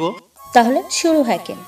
এরপর আজমাইন আর মিম বাচ্চার বাবা ও তার মাকে নিয়ে বাচ্চার বাবার অফিসে যায়। এরপর মিতু একটা ল্যাপটপের সামনে বসে কাজ করতে শুরু করলো। কয়েক মুহূর্তের মাঝে বাচ্চার বাবার অফিসের সব ডকুমেন্টস ডেভিল হ্যাকারের কাছ থেকে ফিরিয়ে নিয়ে এসে ভালো করে সিকিউরিটি লক করে দেয়, যেন এরপর হ্যাকিং করতে না পারে কেউ। সেখানে কাজ শেষ হলে আজমাইন বাচ্চা বাবা মাকে বলে সে হলো টপ 1 মাফিয়া আজমাইন, আর মিম হলো আন্ডারওয়ার্ল্ডের টপ 1 হ্যাকার বা সাইকো হ্যাকার। তাদের পরিচয় পেয়ে অফিসের সকল কর্মচারী বাস্তব জীবনে জাহাঙ্গীরের অনেক অপকর্মের দিক তুলে ধরল। সব কিছু শোনার পর আজমাইন আর মিমের অনেক রাগ হচ্ছিল জাহাঙ্গীরের উপরে। এরপর মিম আর আজমাইন তাদের বিবাহিত জীবন নতুন বাসায় চলে আসে। নতুন বাসায় এসে মিমও আজমাইন হ্যাকার ও মাফিয়া অ্যানিমেশন পিকচার দিয়ে লাইভে আসে আর বলে, psycho hacker is come back. এতদিন শুধু সাইকো হ্যাকারের হ্যাকিং এবং টপ মাফিয়ার বউ হয়, তখন অন্য অন্য মাফিয়া হ্যাকারের কি অবস্থা হয়? হ্যাঁ, ঠিক ধরেছেন, সাইকো হ্যাকারের সাথে টপ মাফিয়ার বিয়ে হয়েছে। তো জাহাঙ্গীর আর রাকিব, তোরা সাবধান, আজ থেকে তোদের পাপের রাজ্য শেষ করতে চলে আসতেছি আমরা। লাইভ শেষ করে মিম রান্নাঘরে চলে গেল, পেছন পেছনে আজমাইনও গেল। দুজন মিলে রান্না করে নিল। এরপর খাওয়া দাওয়া শেষ করে দুজনে গল্প করলো আর তার মাঝে কথা বলে কাল থেকে জাহাঙ্গীরের ওপর বিভিন্নভাবে আক্রমণ করবে তারা। এদিকে গল্প করতে করতে রাত হয়ে গেল। মিম আজমাইনের কাছ থেকে শোবার ঘরের ঠিকানা জেনে ঘুমাতে চলে গেল। এরপর ঘরের ভেতরে প্রবেশ করে মিম অনেক অবাক হলো, কারণ রুমের ভেতরে বিভিন্ন ফুল দিয়ে সাজানো হয়েছে। তখনই মিমের মনে পড়ে গেল আজ তো আজমাইন তার বাসর রাত। ছোটবেলার আজমাইন মিমকে বাসর রাত নিয়ে অনেক গল্প শোনাতো। মিমের এখন সব মনে পড়ে যাবে আর ভালোবাসার মানুষের সাথে তাকে খুব ঘনিষ্ঠভাবে থাকতে হবে। ছোট থেকে যে স্বপ্ন দেখেছে তা পূরণ হবে। তার শরীরের সব জায়গায় একটু পরে বুঝি আজমাইন আয়ত্তে চলে যাবে। সব কিছু ভাবতে ভাবতে মিম রুমের ভেতরে ঢোকে। দেখতে পেল আজমাইন তার জন্য যে লেহেঙ্গা ক্রয় করেছিল সেটা বিছনার উপরে রাখা আছে। আর তখনই মিম রুমের দরজা বন্ধ করে লেহেঙ্গা পরে নিল। এরপর আয়নার সামনে গিয়ে নিজেকে দেখতে থাকলো আর ভাবতে শুরু করলো, আমি কি পারবো আমার সম্পূর্ণ দেহে মন দিয়ে আমার স্বামীর শারীরিক চাহিদা পূরণ করতে? আমাকে পারতেই হবে। মিম দাঁড়িয়ে দাঁড়িয়ে কথাগুলো মনে মনে ভাবছিল। এরই মাঝে আজমাইন দরজার ওপাশ থেকে ডাক দিল। মিম তাড়াতাড়ি করে দরজা খুলে দিল। আজমাইন রুমের ভেতরে ঢুকে দরজা ভেতর থেকে লাগিয়ে দেয়। এটা দেখে মিমের বুক ধুকপুক করতে শুরু করে। এই বুঝি আজমাইন তার সাথে দুষ্টুমি শুরু করে দেয়। মেয়েটা সেটাও চাচ্ছে, তবে প্রথমবার, এজন্য নিজের কাছে লজ্জা লাগছে খুব। মিমকে অবাক করে আজমাইন বলে উঠল, বিয়ে মানে দুটি মানুষের বন্ধনে আবদ্ধ হয়ে যাওয়া, একজনের সাথে অন্যজনের আবেগ, অনুভূতি, ভালোবাসা মিলে যাওয়া। আমার মনে কেন জানি মনে হচ্ছে আজ তুমি একটু বেশি নার্ভাস ফিল করছো। হয়তো ভাবছো এখন আমি তোমার সাথে শারীরিক সম্পর্কে জড়িয়ে যাবে। বিয়ের পর শারীরিক সম্পর্কে একটা কমন বিষয়, আর ইসলামের সঠিকভাবে এই সম্পর্কে করলে আল্লাহ রহমত দান করে। তবে খেয়াল রাখতে হবে এতে যেন দুজনার সমান আগ্রহ থাকতে হবে। এখন যাও ওয়াশরুম থেকে অজু করে আসো, বিয়ের পরে 2 রাকাত নামাজ আদায় করব। এরপর মিম অজু করে আসলে আজমাইন মিম দুজনেই নামাজ আদায় করে নেয়। নামাজ শেষ করে দুজনেই নতুন সংসারের জন্য দোয়া করে। তারপর দুজনেই বিছনায় যায়। এবার মিম আজমাইনের বুকে মাথা রেখে বলে, আমার অনেক ইচ্ছে তোমার সাথে সংসার করব। একটা মেয়ে সহজে তার ভালোবাসার কথা বলতে পারে না, তবে আমি তোমার নেশায় মগ্ন। তুমি আমার বর, তোমার কাছে লজ্জা পেলাম আমার নিজেরই ক্ষতি। এই জন্য সব লজ্জা ফেলে বলছি, আমার এখন তোমার সাথে মিলন করতে খুব ইচ্ছে করছে। এরপর আজমাইন মিমের কপালে কিস করে। তারপর মিমের গোলাপি রঙের ঠোঁটের সাথে ঠোঁট ডুবিয়ে দিল। অনেকক্ষণ দুজন দুজনকে কিস করতে থাকলো। আর এরই মাঝে কারেন্ট চলে গেল, আর যার ফলে আমি আর কিছু দেখতে পেলাম না। এজন্য আড়ি পেতে শুনতে চেষ্টা করলাম তারা কি করে। শুরুতে একবার শুনলাম মিম আউ করে উঠল। এরপর থেকে আর কোনো শব্দ আসলো না আমার কানে। এজন্য আমি আর জেগে না থেকে ঘুমিয়ে পড়লাম। তোমরাও আবার ঘুমিয়ে পড়িও না, আগে গল্পটা সম্পর্কে শুনে নাও, তারপর ঘুমিয়ে যেও। তো রাতে কিছু দেখতে না পাওয়ায় পরের দিন সকালে ঘুম থেকে উঠলাম। ঘুম থেকে উঠে যা দেখলাম, বিশ্বাস করেন রাসেল ভাই, এজন্য আমি প্রস্তুত ছিলাম না। আজমাইন ছেলেটাকে অনেক ভালো ভেবেছিলাম, কিন্তু সে যে এমন কাজ করবে আর মিম মেয়েটাও এই কাজ করবে। স্যা স্যা স্যা পাঠক পাঠিকা বন্ধুরা, আপনাদের শুনলে বিশ্বাস করবেন না, এজন্য আর আপনাদের বললাম না। বুঝতেই তো পারছেন, ওয়াকাজ কুকাজ শেষ করে আজমাইন আর মিম একসাথে আবার ওয়াশরুমে চলে গেল। ওয়াশরুমে যা কিছু হয়েছে সেটা কিন্তু আমি দেখি নাই। সকালের নাস্তা শেষ করে আজমাইন আর মিম দুজন দুইটা কম্পিউটারের সামনে বসে আছে, আর মিম বলে উঠল, আমার ওপর বিশ্বাস রেখো, আমি জাহাঙ্গীরের হ্যাকিং জগৎ শেষ করে দিব। জাহাঙ্গীর তো শুধু বাংলাদেশে টপ মাফিয়ার, কিন্তু আমি বাংলাদেশ সহ গোটা বিশ্বের টপ ওয়ান মাফিয়া। আমার হ্যাকিংগুলো ভালো কাজের জন্য আমি করি, আর খুব দ্রুত করতে পারি। এজন্য বিশ্ব নিরাপত্তার সংগ্রাম আমাকে অনেক মেডেল দিয়েছে। আচ্ছা, তুমি কি জাহাঙ্গীরকে চিনো? না, জাহাঙ্গীর কখনো আমার সাথে লাগতে আসে নাই। তবে সে যদি কারো ক্ষতি করতে চায় তখন আমার লোকেরা বাধা দেয়, সে তখন সরে যায়। জাহাঙ্গীর দুর্বল মানুষের ক্ষতি করছে। আমি কাল ওই আব্বুটার সাথে কথা বলে বুঝতে পারছি বিষয়টা। আমিও কাল বিষয়টা বুঝতে পারছি। তুমি ওর সকল হ্যাকিং জগৎ শেষ করে দাও, আমি ওর মাফিয়া জগৎ শেষ করে দিব। তবে এখন জাহাঙ্গীরের ব্যবহার করা একটা ওয়েবসাইটের ঠিকানা লাগাবে, যেটা দিয়ে আমি আঘাত করব। জাহাঙ্গীরকে একটা টোপ দিতে হবে, না হলে তার ঠিকানা খুঁজে পাওয়া যাবে না। এরপর মিম একটা নর্মাল ফেসবুক অ্যাকাউন্ট খুলে মুখে মেকআপ করে লাইভে এসে বলল, আমি এখন বাংলাদেশের টপ অন হ্যাকার। কেউ যদি আমার চেয়ে বেশি হ্যাকিং করতে পারো, তাহলে আমার এই ফেসবুক অ্যাকাউন্ট হ্যাক করে দেখাও, তাকে বস মানব। এদিকে মিম ফাঁদ বসিয়ে অপেক্ষা করতে থাকলো। কিছুক্ষণ পর থেকে অনেকেই অ্যাকাউন্টটি হ্যাক করার চেষ্টা করেছে, কিন্তু খুব সাধারণ হ্যাকিংয়ের ভাবে কাজগুলো করছে। মিম বুঝতে পারলো এর মাঝে জাহাঙ্গীর নাই। মিম যখনই মনিটর থেকে চোখ নামিয়ে নিয়ে আজমাইনকে কিছু বলতে যাবে, এমন সময় মনিটরে দেখলো ডেভিল হ্যাকার অ্যাকাউন্ট হ্যাক থেকে হ্যাকিংয়ের চেষ্টা করছে। মিম মনিটরের স্ক্রিনে তাকিয়ে জাহাঙ্গীরের হ্যাকিংয়ের গভীরতা বুঝতে চেষ্টা করছে। এমন সময় মিম বুঝতে পারলো জাহাঙ্গীর অ্যাকাউন্টটি হ্যাক করে নিতেছে। তখনই মিম ডেভিল হ্যাকারের আইপি অ্যাড্রেস কপি করে নিল। এরপর থেকে মিম জাহাঙ্গীরের অ্যাকাউন্ট অ্যাটাক করতে শুরু করলো, আর কয়েক বিষয়টি বুঝতে পেরে জাহাঙ্গীর তার অ্যাকাউন্টগুলো ফিরে আনতে চেষ্টা করছে। তবে অনেক চেষ্টা করার পরেও জাহাঙ্গীর তার ডেভিল হ্যাকার নামের অ্যাকাউন্টগুলো পেল না। তখন সে মিমদের লোকেশান ট্র্যাকিং করতে থাকে। এবার সে লোকেশান ট্র্যাকিং করতে ব্যর্থ হলো। জাহাঙ্গীর কি করছে সব কিছু মিম সেখান থেকে বুঝতে পারছে। এবার তখন মিম বুঝতে পারলো জাহাঙ্গীর তার লোকেশান ট্র্যাকিং করতে চেষ্টা করছে। তখন সে আজমাইলকে বলল, জাহাঙ্গীর আমাদের লোকেশন ট্র্যাকিং করতে চেষ্টা করেছে।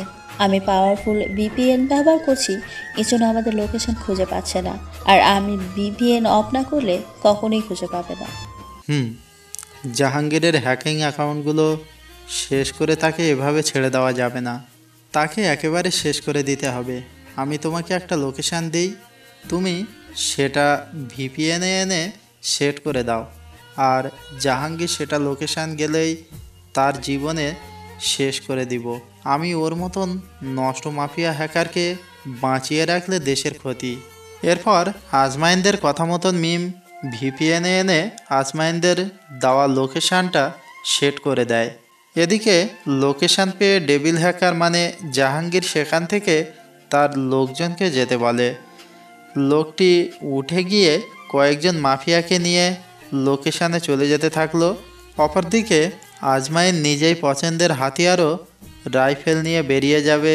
এমন সময় মিমও আজমাইনের সাথে যাওয়ার জন্য বাজনা করে।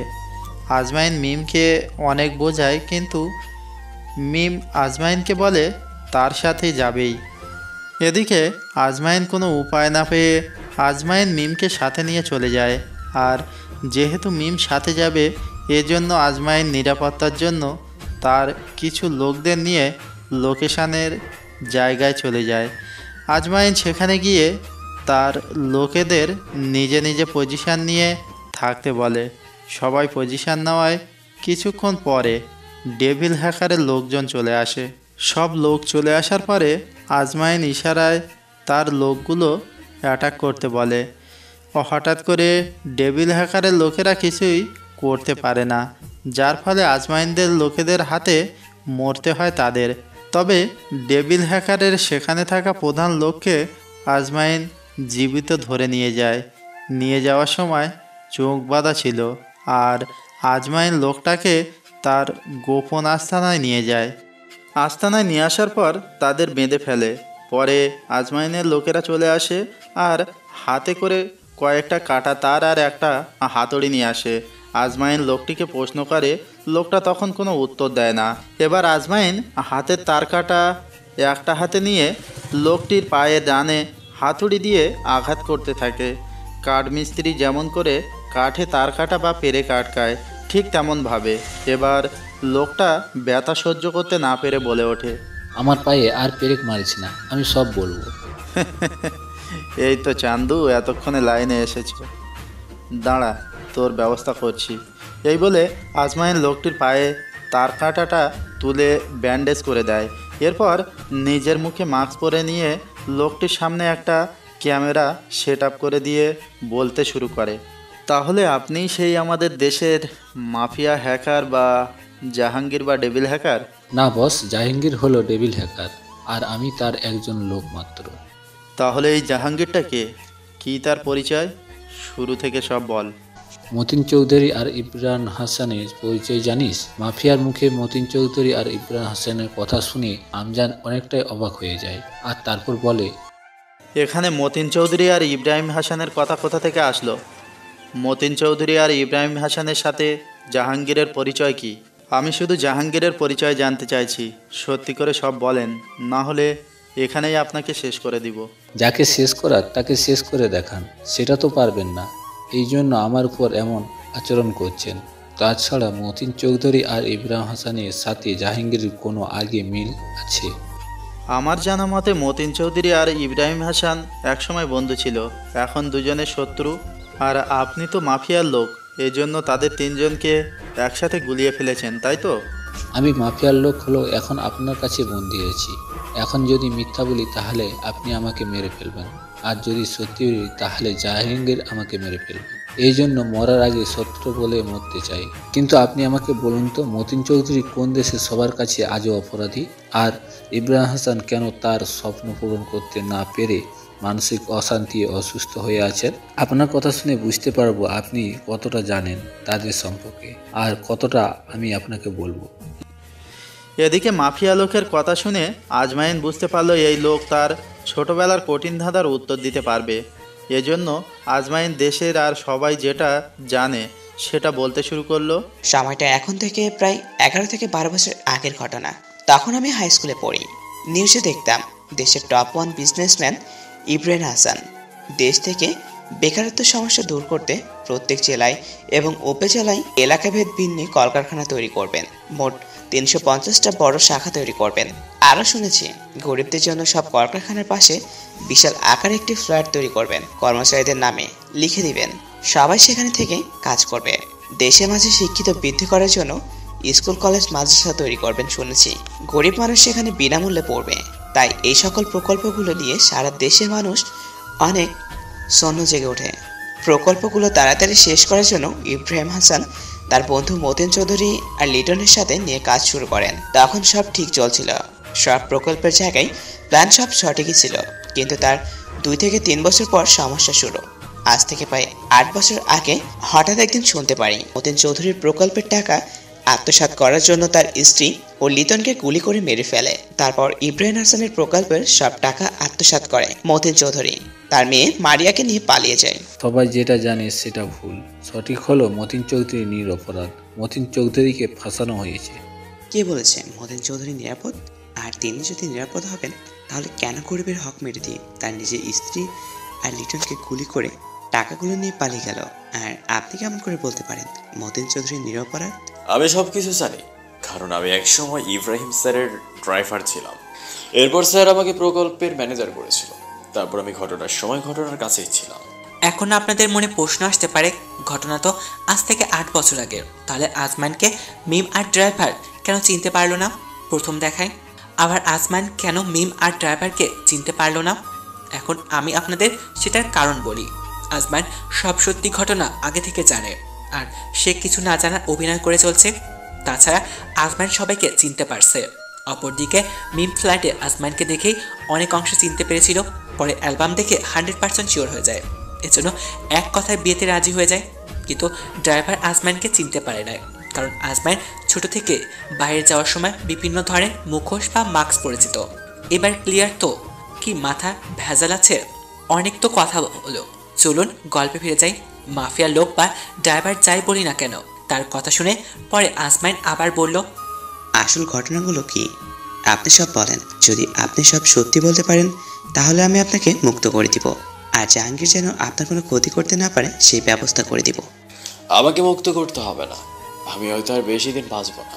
আপনাদের আমি সব কিছু বলবো, বিনিময়ে আমার একটা কথা মানতে হবে। পারলে আমার ইচ্ছাটা পূরণ করেন, আর না পারলে না। ঠিক আছে, আপনি জাহাঙ্গীর, মদন চৌধুরী আর ইব্রাহিম হাসানের সম্পর্কে যা কিছু জানেন সব বলেন। আমি চেষ্টা করব আপনার ইচ্ছে পূরণ করার। আজমাইনদের কথা শুনে ড্রাইভারের মুখে প্রশান্তির ছাপ ফুটে উঠল। আজমাইন ড্রাইভার চোখের দিকে তাকিয়ে কথা শোনার অপেক্ষা করছে, তখন ড্রাইভার বলতে শুরু করলো, সময়টা আজ থেকে 1 যুগ আগে। লেখাপড়া শেষ করেছি, পৈতৃক জমি আর মায়ের জমানো টাকা দিয়ে অনেক কষ্ট করে একটা ট্যাক্সি জড়ি করি। আমি সে ট্যাক্সি চালাতাম, অনেক সুন্দর চলছিল আমাদের পরিবার, অনেক সুন্দর ট্যাক্সি চালাচ্ছিলাম। একদিন আমি, আমার বাবা, মা আর সদ্য বিয়ে করা নতুন বউকে নিয়ে ঘুরতে বের হয়েছিলাম। এমন সময় আমাদের ট্যাক্সিটা ডাকাতদের হাতে পড়ে। আমাদের সংসারে দুঃখ নেমে আসার মূল কারণ ছিল সেই ট্যাক্সিটা। আমার বাবা মা ট্যাক্সিটাকে রক্ষা করতে গিয়ে ডাকাতদের গুলিতে আমার বাবা, মা ও নতুন বউ মারা যায়। আমিও সেদিন গুলি খেয়ে সেখানে পড়েছিলাম। এরপর কি হলো? আপনি সেখান থেকে কিভাবে বেঁচে ফিরলেন? আর এই ঘটনার সাথে জাহাঙ্গীর, মতিন চৌধুরী, ইব্রাহিম হাসানের মিল আছে কি? এই ঘটনার সাথে তাদের অনেক মিল রয়েছে, সবটা পরে জানতে পারবে। ঠিক আছে, তাহলে আপনি সব বলেন, আমি সবটা শুনতে চাই। সেদিন গুলি লাগার পরেও আমি কেন মারা যায়নি কারণটা আমি পরে জানতে পারি। হঠাৎ জ্ঞান ফিরতে আমি আমার নিজেকে হাসপাতালে আবিষ্কার করি। কোনো এক মহান ব্যক্তি নাকি আমাকে অজ্ঞান হয়ে পড়ে থাকতে দেখে হাসপাতালে নিয়ে আসে, আর সেই নাকি আমার চিকিৎসার ব্যবস্থা করে। মানুষটার কেউ না, সে হলেন ইব্রাহিম স্যার। সেই আমার বেঁচে থাকার মনোবল যোগাবার জন্য তার গাড়ির ড্রাইভারের চাকরিটা দেন। উনি আমার মনোবল জুগিয়েছিলেন। ড্রাইভারের কথা শুনে মিমের অনেক রাগ উঠে গেল। সে রেগে আগুন হয়ে বলল, যে মানুষটা মৃত্যুর মুখ থেকে বেঁচে জীবন দিল, লজ্জা করলো না তার বন্ধুর ক্ষতি করতে? বিশ্বাস করো, আমি ওনাদের ক্ষতি করতে চাইনি, কোনো ক্ষতিও করিনি। তাহলে কেন বললেন মদন চৌধুরী আর ইব্রাহিম হাসান জাহাঙ্গীরের যোগসূত্র আছে? আর যদি যোগসূত্র থাকে তাহলে কেন মাফিয়া হ্যাকার জাহাঙ্গীরের সাথে কাজ করছেন? তোমরা অনেক কিছু এখনো জানো না, আর জানলেও আমাকে এমনভাবে অপরাধী করতে না। আমার আপনার বিরুদ্ধে এখনই কোনো মনোভাব প্রকাশ করব না, আপনি বাকিটুকু কথা আগে শেষ করেন। ড্রাইভার জীবনটা ভালোই চলছিল, 5 ওয়াক্ত নামাজ পড়তাম, আর বাবা মা বউয়ের জন্য দোয়া করতাম। আর ইব্রাহিম স্যারের সাথে আমি সবসময় থাকতাম, সে আমাকে ভালোবাসত। আর ইব্রাহিম স্যারের বন্ধু মদিন সাহেব আমাকে ভালো চোখে দেখতেন। মদিন চৌধুরী স্যারের একটা মেয়ে ছিলেন মিম, আর ইব্রাহিম স্যারের একটা ছেলে ছিল আজমাইন হোসেন সাব্বির। মদিন চৌধুরী আর ইব্রাহিম স্যার সবসময় বলতেন তাদের ছেলে আর মেয়ের বিয়ে দিবেন, আর তাদের সম্পর্কটা আরও ভালো করে তুলবেন। তখন হঠাৎ করে একটা অভিশপ্ত মানুষ এসে সব কিছু নষ্ট করে দিল। কে সে অভিশপ্ত মানুষ, আর কি করছে সে? মতিন চৌধুরী আর ইব্রাহিম স্যার দেশের মানুষের সুন্দরভাবে জীবনযাপন করার জন্য কয়েকটা প্রকল্প হাতে নিয়েছে। সেখানে লিটন নামের একজন পার্টনার হয়ে দেশের মানুষের সেবা করার জন্য তাদের সাথে মিলে যায়। প্রকল্পের কাজগুলো ভালোভাবে শুরু হয়। আমি একদিন একটা কাজের জন্য মেডিকেলে যাই, আর তখন আমার গুলি খাওয়ার চিকিৎসার একটা ডক্টরের সাথে কথা হয়, আর উনি আমাকে বলে, আপনি তো ইব্রাহিম স্যারের সেই রোগী, তাই না? আপনাকে বেঁচে রাখার জন্য ইব্রাহিম স্যার কতই না কষ্ট করলো। আমি সেই রোগী ছিলাম। আচ্ছা, আমি কি খুব গুরুতর হয়ে এসেছিলাম এই হাসপাতালে? আপনাকে যখন মেডিকেলে নিয়ে আসা হয় তখন কোনো ডাক্তারই আপনার অপারেশন করাতে চায়নি, কারণ আপনি বাঁচবেন না এই ভেবে। এর উপর পুলিশ কেসের জন্য রোগীর পাশে এগোতে কেউ সাহস পায়নি। মতিন চৌধুরী আর ইব্রাহিম স্যার অনেক কাঠখড় পুড়িয়ে আপনাকে বাঁচিয়েছে, কিন্তু আফসোস আপনার মাথায় গুলি লাগার কারণে আপনি বেশি হলে হয়তো আর 10 থেকে 15 বছরই পৃথিবীতে বাঁচতে পারবেন।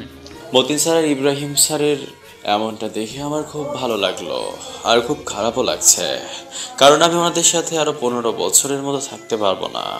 এরপর থেকে আমি মনোযোগ দিয়ে কাজ করতে থাকি, যার ফলে ইব্রাহিম হাসান স্যার আমাকে প্রকল্প ম্যানেজার করেন। একদিন প্রকল্পের একটা কাজের জন্য লিটনের কাছে গিয়েছিলাম, আর তখনই লিটন আমাকে একটা বোমা আর রাইফেল দিয়ে বলে, কাজটা শেষ করে আসতে পারলে তোমাকে 100 কোটি টাকা দিব।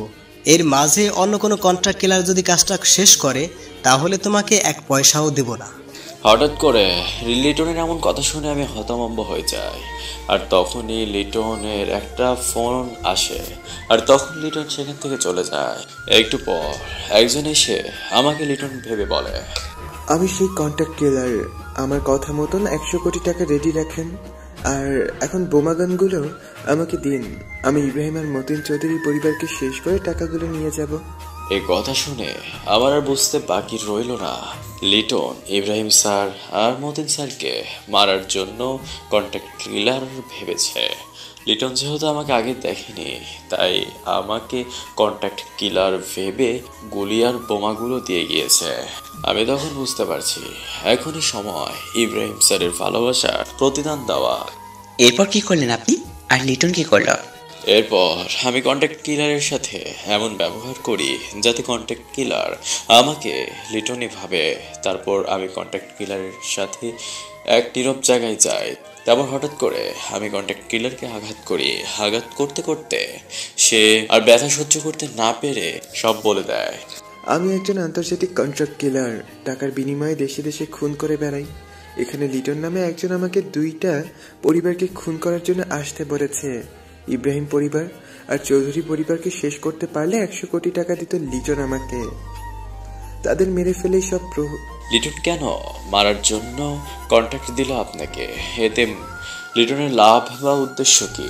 তাদের মেরে ফেললেই সব প্রকল্পের মালিক লিটন একাই হয়ে যেত, আর প্রকল্পগুলো ব্যবসা প্রতিষ্ঠান হিসেবে গড়ে তুললেই লিটন পৃথিবীর হাতে গোনা কয়েকজন ধনী ব্যক্তির সমান বড়লোক হতো।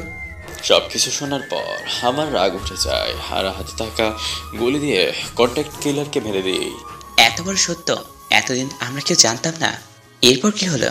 আমার মাথায় এখন একটা কথাই ঘুরছে, কিভাবে লিটনের হাত থেকে চৌধুরী পরিবারকে আর ইব্রাহিম পরিবারকে বাঁচানো যায়। আমি ইব্রাহিম স্যারের বাসায় এসে জানতে পারি ইব্রাহিম স্যারের একমাত্র ছেলে আজনান হোসাইন সাব্বির মদিনায় যাওয়ার জন্য বায়না ধরেছে। এই জন্য ইব্রাহিম স্যার আর আজনাইন তার আম্মু মহানগরের কবর জিয়ারত করতে গিয়েছে। মতিন চৌধুরীকেও যাওয়ার জন্য অনেক অনুরোধ করেছিল, কিন্তু সে যায়নি। আমি তাড়াতাড়ি মতিন চৌধুরীর বাড়িতে চলে যাই। সেখানে গিয়ে আমি কাউকে পাইনি। আমি তাড়াতাড়ি তাদেরকে খুঁজতে থাকি। হঠাৎ করে বাগানের দিক থেকে জোরে একটা চিৎকার শুনতে পাই। সেখানে গিয়ে দেখি মতিন চৌধুরী, তার ওয়াইফ আর তার মেয়ে মেরিনা হাসান মিমকে বেঁধে রেখে কয়েকজন মাফিয়া মারধর করছে, আর তারা বলছে প্রকল্পের নাম্বার আর পাসওয়ার্ড বলতে। মতিন চৌধুরী রাজি না হলে তার স্ত্রীকে বোমা বিস্ফোরণ করে মারার হুমকি দেয়, কিন্তু তাও মতিন চৌধুরী রাজি হয় না। যখন মাফিয়ার লোকরা বোমা বিস্ফোরণ করতে যাবে, তখন আমি একটা ফাঁকা জায়গায় বোমা বিস্ফোরণ করে দিলাম, আর সেইটা দেখার জন্য মাফিয়ার লোকরা সেখানে গেল। আর আমি তৎক্ষণাৎ গিয়ে মতিন চৌধুরীর মেয়েকে আর তার ওয়াইফকে নিরাপদ জায়গায় নিয়ে আসলাম। যখন তাদের নিয়ে আসছিলাম তখন মিম বা কেউ দেখেনি, কারণ মিম মাস্ক পরেছিল, মতিন সাহেব মাথা নিচু করেছিল। কিন্তু তখন একটা মাফিয়া দেখে ফেলে, আমি মাফিয়াটাকে বেঁধে ফেলি আর সেখানে বোমা বিস্ফোরণ করে দিই। আর মাফিয়াগুলো ভেবে নেয় যে মতিন সাহেবের মেয়ে আর ওয়াইফ মারা গিয়েছে, আর তখন মতিন পাসওয়ার্ড আর নাম্বারটা বলে দেয়। তারপর লিটন এমনভাবে নাটক সাজায় যে মতিন সাহেবের মেয়েকে আর বউকে গুলি করে মেরে টাকা আত্মসাৎ করে নিয়েছে, আর এমনভাবে সাজায় আর বলে মতিন সাহেব আর তার মেয়েকে নিয়ে যদি 2 ঘন্টার মধ্যে দেশ ত্যাগ না করে তাহলে তারা তার মেয়েকেও মেরে ফেলবে। তাই মতিন সাহেব 2 ঘন্টার মধ্যে দেশ ত্যাগ করে তার মেয়েকে নিয়ে। আর লিটন নিজের মরার নাম করে সব টাকা আত্মসাৎ করে নেয়। সব বুঝলাম, এখন বলেন লিটন এখন কোথায়? জাহাঙ্গীরটা কে? আর আপনি হঠাৎ জাহাঙ্গীরের সঙ্গে যোগদান করলেন কেন? আমার সামনে এমন কিছু ঘটে যাবে আমি কখনোই ভাবতেও পারিনি। এরপর মতিন স্যারকে অনেক খুঁজেছিলাম কিন্তু খুঁজে পাইনি। আর ইব্রাহিম স্যার তার বন্ধুর এমন ভাবে আঘাত দেওয়া সে সহ্য করতে পারেনি, তাই আজমাইন সহ তারা অসুস্থ হয়ে পড়ে। আমি ইব্রাহিম স্যারের সাথে অনেকবার দেখা করতে চেয়েছি কিন্তু সরকারি কড়া নিরাপত্তার কারণে আমি তা পারিনি। আমার একমাত্র পথ ছিল আজমাইনের সাথে দেখা করা, কিন্তু পড়া কপাল আমার। ছোটবেলা থেকে কখনো মিম আর আজমাইনের মুখ দেখিনি, কারণ তারা যখন বাইরে যেত তখন সুপারম্যানের মুখোশ পরে বের হতো। এরপর আমি নিজের কাছে প্রতিজ্ঞা করি আমি সবগুলো মাফিয়াকে খুঁজে বের করব আর সবাইকে শেষ করে দিব। আর যদি আমি না পারি তাহলে আমি সব কাজ আজমাইনকে খুঁজে বের করে তার হাতে দিব। আর সেই কারণে আমি লিটনের সাথে কন্ট্রাক্ট কিলারের কাজ করছি। আমি এখনো লিটনের অনেক গোপন কাজই জানি। সে অনেক এমপি মন্ত্রীদের সাথে মিলে খারাপ কাজ করছে। আর আমি এখন যেভাবেই হোক আজমাইনকে খবরটা জানাবো আর দুজন মিলে লিটনকে আর লিটনের সব পাপকে শেষ করে দিব। আর এই লিটন হলো আমাদের দেশের প্রধান শত্রু হ্যাকার জাহাঙ্গীর। এতক্ষণ আজমাইন আর মিম ড্রাইভারের সব কথা শুনে বাকরুদ্ধ হয়ে আছে। তাদের দুজনের জানার মাঝে অনেক অংশে ভুল ছিল। কিছুক্ষণ পরে মিম বলে উঠল, আমি কখনো কল্পনা করতে পারিনি যে এই কাজটা লিটন করতে পারে। আমি ভেবেছিলাম এটা হয়তো অচেনা কোনো মাফিয়া গ্রুপের কাজ। আর আম্মু সেদিন সত্যি মারা গেছে, কিন্তু সত্যি কখনো লুকিয়ে থাকে না, একবার না একবার প্রকাশ পায়। আর সেটা আবার হয়ে গেল। মিমের কথা শুনে ড্রাইভার একটু চমকে উঠল। আজমাইন খুব একটা রিয়াক্ট করলো না, তবে আজমাইন কিছুক্ষণ কিছু একটা ভেবে এরপর বলতে শুরু করলো, আমি মোটামুটি সবটাই জানতাম, কিন্তু এটা জানতাম না যে জাহাঙ্গীর হলে সে লিটন। আর আমার ধারণা ছিল ড্রাইভার আঙ্কেলও লিটনের সাথে হয়ে আমাদের সাথে প্রযোজনা করেছে। তবে আমার বিশ্বাস ছিল মিমির আম্মু মানে আমার শাশুড়ি আম্মু জীবিত আছে আর আমার শ্বশুর কোনো ভুল করে নাই। তুমি এত কিছু কিভাবে আগে থেকে জানতে পারলে? আমি সেদিন স্কুল থেকে আসার সময় আমাকে একজন কিডন্যাপ করতে চেয়েছিল, কিন্তু সে তো জানে না আসমাইল কি ছিল। উল্টো সে আমার হাতে কিডন্যাপ হলো আর তাদের সব প্ল্যান আমাকে বলতে বাধ্য হলো। এরপর আমি পরিবারকে রক্ষা করতে মদিনায় হিজরতের বায়না ধরেছি, কিন্তু মতিন আঙ্কেল তুক্কু আমার শ্বশুর আমাদের সাথে যেতে রাজি হয়নি। এরপর দেশে এসে জানতে পারি মতিন আঙ্কেল নাকি মিম আব্বু আর লিটনকে গুলি করে মারছে। আমি লিটনের নতুন প্ল্যান ধরে ফেলি, এরপর নিজেও একটা মাফিয়া গ্রুপের তৈরি করি। কিন্তু এতদিন বুঝতে পারি নাই এই জাহাঙ্গীরই হলো সেই কালপিট লিটন। আমি মতিন আঙ্কেলের খোঁজ নিয়ে জানতে পারি মিম প্রতিশোধ নিতে হ্যাকার হয়ে এরপর ইচ্ছে করে তার সাথে দেশে চলে আসি আর বিয়েটাও প্ল্যান করে বিয়ে করি। আর ফ্লাইটে ইচ্ছে করে মিমকে অ্যালবাম দেখাই যেন সে আমাকে চিনে আর বিয়েতে রাজি হয়। এই জন্য এতক্ষণ ড্রাইভার আসমাইন আর মিমের কথা শুনছিল। আসমাইন মিমের কথায় ড্রাইভার বুঝতে পারল তারই ছোট মিম আর আসমাইন। তবুও শিওর হতে প্রশ্ন করলো, তাহলে তোমরা সেই ছোটবেলার 8-10 বছর আগেকার আজমাইন আর মিম? আমি আজমাইন ইব্রাহিম হাসানের একমাত্র ছেলে আর এই মেয়েটা মতিন চৌধুরীর একমাত্র মেয়ে। এবার বলেন আমার শাশুড়ি মানে মিমের আম্মু কোথায়? ম্যাডাম নিরাপদ আর সুস্থই আছে। আমি তোমাদের সাথে দেখা হলে তাকে তুলে দেব তোমাদের হাতে, আমি সেটা ওয়াদা করেছি। আঙ্কেল তখন আপনি আবার ইচ্ছার কথা বলেছিলেন না, এখন বলেন কি ইচ্ছা আপনার? এখন ইচ্ছা হলো ইব্রাহিম আর মতিন পরিবারকে একসাথে সুখে শান্তিতে দেখা, আর আমার বাবা মা স্ত্রীকে যারা মেরেছে তাদের পাপের শাস্তি দেখা। আল্লাহ চাইলে সব হবে, তার আগে আপনার মা বাবা খুনিকে খুঁজে বের করতে হবে। আমার বাবা মা স্ত্রীর খুনিকে আমি তো খুঁজে বের করেছি। সে হলো আর কেউ না, জাহাঙ্গীর রাফসান আর তার সাঙ্গপাঙ্গ। আমি চাইলে তাদের অনেক আগে মেরে ফেলতে পারতাম, দিলাম, কিন্তু আমার ইচ্ছা তুমি তাদের তোমার হাত দিয়ে মারবে। আপনার সব ইচ্ছে আমার কাছে এখন একটা কাব্য। ইনশাল্লাহ মহান সৃষ্টি করতে চাইলে আমরা সব কিছু সঠিকভাবে করতে পারবো। আজ থেকে আঙ্কেল, আপনি, আমি আর মিম তিনজনই জাহাঙ্গীরের ভয়ঙ্কর স্বপ্ন হয়ে দাঁড়াবো। এরপর আসমাইন, মিম আর ড্রাইভার মিলে মিমের আম্মুর কাছে চলে গেল। সেখান থেকে মিমের আম্মুকে নিয়ে আসমাইনের বাসায় চলে আসে। আসমাইনের বাবা মা মিমের আম্মুকে দেখে অনেক খুশি হয়ে যায়, তবে তার ড্রাইভারের দিকে খেয়াল করেনি। আসমাইন ড্রাইভার আঙ্কেলকে বলে, ড্রাইভার আঙ্কেল, আপনি কিছু আর দিন জাহাঙ্গীরের সঙ্গে চলাচল করুন, আর জাহাঙ্গীরের সঙ্গে কতজন মাফিয়া, মন্ত্রী, এমপি, পুলিশ কাজ করে তাদের একটা লিস্ট তৈরি করে ফেলুন। তাই হবে ভাতিজা, তুমি আর মিম সাবধানে থেকো। তারপর ড্রাইভার আসমাইনদের দুজন লোককে নিয়ে ফাইটিংয়ের ওখানে গিয়ে তাকে বেঁধে রেখে চলে যেতে বলে। আসমাইনদের লোকেরা তার কথা মতন কাজ করে সেখান থেকে চলে যায়। এর কয়েক ঘন্টা পরে ডেভিল হ্যাকারের লোকেরা এসে ড্রাইভারকে নিয়ে চলে যায়। ড্রাইভার যাওয়ার পরে ডেভিল হ্যাকারের জাহাঙ্গীর তাকে প্রশ্ন করে, তোমার কিছু হয়নি তো? আর ওরা কতজন ছিল যে আমাদের সব লোককে মেরে ফেলে দিল? আর তোমার পায়েও দেখেছি গুরুতর আঘাত লেগেছে। সেখানে দুজন ছিল, আমার পায়ে কিছু একটা দিয়ে আঘাত করেছে। আমি সেখানে অজ্ঞান হয়েছিলাম একটু আগে। আমাদের লোক আমাকে উদ্ধার করেছে। আমি আর এর কিছু বেশি জানি না। ওকে, তুমি রেস্ট নাও, আমি সবটা দেখে নেব। পরের দিন ডেভিল হ্যাকার হ্যাকিং করে দেশে সব ব্যাংকের ডাটা আর সরকারি ডকুমেন্টস হ্যাক করে নেয়। হঠাৎ করে এমন সাইবার হামলার ফলে দেশের সরকার থেকে সাধারণ মানুষ সবাই বিচলিত হয়ে যায়। কেউ কখনো কল্পনা করতে পারে নাই দেশে হঠাৎ করে এমন সাইবার হামলা হবে। দেশের তথ্য প্রযুক্তি বিভাগ থেকে ডাটা আর ডকুমেন্টসগুলো ফিরিয়ে আনতে আপ্রাণ চেষ্টা করে গেছে, তাদের কোনো চেষ্টা কাজে লাগলো না। এরপর সরকারের পক্ষ থেকে দেশের আনাচে কানাচে ছড়িয়ে ছিটে থাকা সকল হ্যাকারকে সেনাবাহিনীর দ্বারা নিয়ে এসে ডকুমেন্টগুলো ফিরিয়ে আনার চেষ্টা করা যায়, তাদের কোনো লাভ হয় না। এই সময় সবাই অনেক ভয় পেয়ে যায়, কারণ ব্যাংকে অনেক মানুষের সারা জীবন একটু একটু করে জমানো টাকা আত্মসাৎ হয়ে গেল। আবার অনেকেই মনে করছে দেশের গুরুত্বপূর্ণ ডকুমেন্ট হ্যাক করে কেউ হয়তো দেশের ক্ষতি করতে পারে। বিভিন্ন জায়গায় মানুষের বিভিন্ন মত, কিন্তু কেউ এই বিপদ থেকে উদ্ধারের সঠিক উপায় বলতে পারছে না। সমস্যা সমাধানের জন্য মন্ত্রী পরিষদে সর্বোচ্চ বৈঠক বসানো হলো। সেখান থেকে বলা হলো সাইকো হ্যাকারের হেল্প নেওয়া হবে, কিন্তু সাইকো হ্যাকার কে বা কোথায় থেকে সেটা কেউ জানে না। কথা ফাইনাল হলে আজকের মাঝে যদি সমস্যা সমাধান না হয় তাহলে আন্তর্জাতিক মিডিয়ার সহায়তা নিয়ে সাইকো হ্যাকারের সাথে যোগাযোগ করা হবে আর সাইকো হ্যাকারের হেল্প নিবে।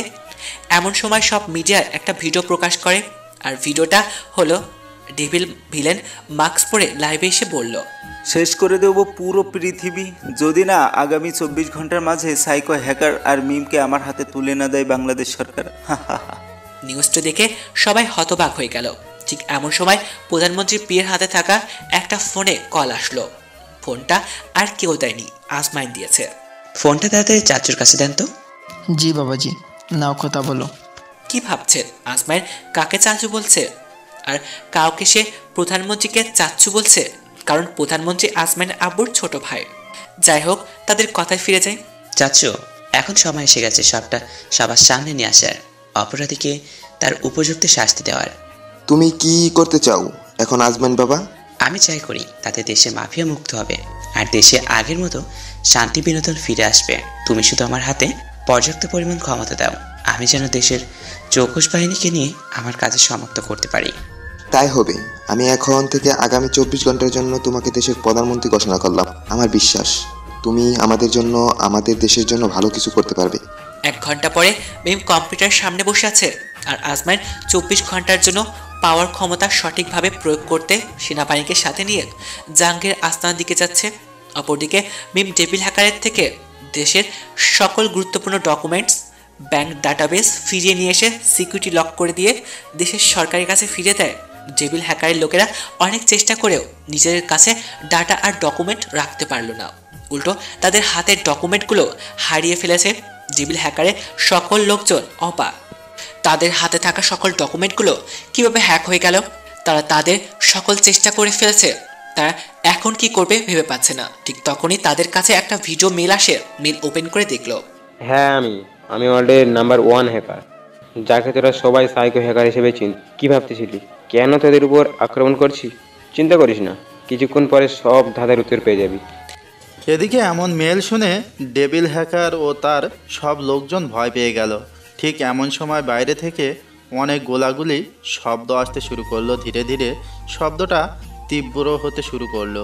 জাহাঙ্গীর কিছু বুঝে ওঠার আগেই তার সকল লোকজন লাশ হয়ে গেল। সবশেষে আজমাইন জাহাঙ্গীরকে ধরে ফেলল আর অনেক সময় ধরে মারতে লাগলো। জাহাঙ্গীর কিছু না বুঝে মার খেতে লাগলো। একটা সময় মার খেতে খেতে জাহাঙ্গীর প্রায় মৃত হয়ে গেল। এমন সময় মিম সেখানে চলে আসলো আর বলতে শুরু করলো, এই যে মিস্টার জাহাঙ্গীর, সরি জাহাঙ্গীর তো ছদ্মবেশে। মিস্টার লিটন, কি খবর? চিনতে পারছিস আমাদের? কে তুমি? আমার এত ক্ষতি করছো কেন? কেন আমার লোকজন মেরে ফেললে? কেন আমাকে মারলে? কেন? আর আমার নাম লিটন সেটা জানলে কেমন করে? আমি আসমাইল হোসেন সাব্বির একমাত্র ছেলে। আমার আর একটা পরিচয় আছে, ওয়ার্ল্ডের number 1 mafia king Ismail Hossain Sabbir. এদিকে আজমাইনদের কথা শুনে লিটন ভয় পেয়ে গেল। ঠিক তখনই মিম বলে উঠল, মরার আগে আমার পরিচয়টা শুনে নে। আমি মতিন চৌধুরীর একমাত্র মেয়ে মেরিনা হাসান মিম। আর আমার অন্য একটা পরিচয় আছে, সেটা হলো আমি বিশ্বের সবচেয়ে ভয়ানক ও পৃথিবীর নাম্বার 1 হ্যাকার, সাইকো হ্যাকার। এরপর তাদের দুজনের কথা শুনে ডেভিল হ্যাকার বা জাহাঙ্গীর ভয়ে আটকে উঠল। ঠিক তখনই মিম একটা ক্যামেরা সেট আপ করে জাহাঙ্গীরের মাথার উপরে গুলি ধরে বলল, ইব্রাহিম হাসান ও মতিন চৌধুরীর সাথে কি কি অন্যায় করেছিলি সবগুলো বলে দে, না হলে শক্তি তোকে শেষ করে দিব। তখনই মিমের কথা শুনে জাহাঙ্গীর ভয় পেয়ে বলতে শুরু করলো, হ্যাঁ, আমি লিটন, আর আমি ইব্রাহিম স্যার আর মতিন চৌধুরী স্যারের সাথে বিশ্বাসঘাতকতা করেছি, দেশের মানুষের সাথে বিশ্বাসঘাতকতা করেছি, আত্মসাৎ করেছি অনেক টাকা। এরপর জাহাঙ্গীর সব বলতে শুরু করলো। আর এদিকে জাহাঙ্গীরের কথা সবগুলো টিভি চ্যানেলে লাইভ দেখানো হচ্ছে। দেশের সবাই তাদের ভুল বুঝতে পেরে নিজেরাই নিজেদের কাছে লজ্জিত হয়ে থাকলো। ঠিক 1 ঘন্টা পরে শহরের ব্যস্ত রাস্তার পাশে একটা গাড়ি দিয়ে জাহাঙ্গীরকে নামিয়ে দিয়ে চলে গেল আজমাইন।